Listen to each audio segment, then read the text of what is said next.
السلام علیکم ورحمۃ اللہ وبرکاتہ۔ بسم اللہ الرحمن الرحیم۔ نابینا صحابی اور نماز۔ صحیح بخاری حدیث نمبر 667۔ حضرت محمود بن ربی انصاری رضی اللہ عنہ سے روایت ہے کہ ابن مالک انصاری رضی اللہ عنہ نابینا تھے اور وہ اپنی قوم کے امام تھے۔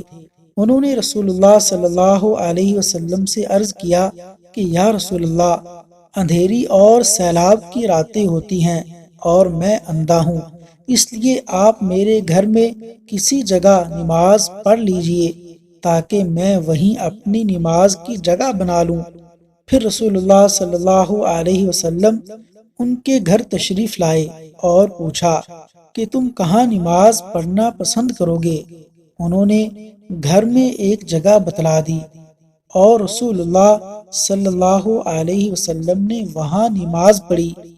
اللہ تبارک و تعالیٰ سے دعا ہے کہ اللہ تعالیٰ دین اسلام پر عمل کرنے کی توفیق عطا فرمائے۔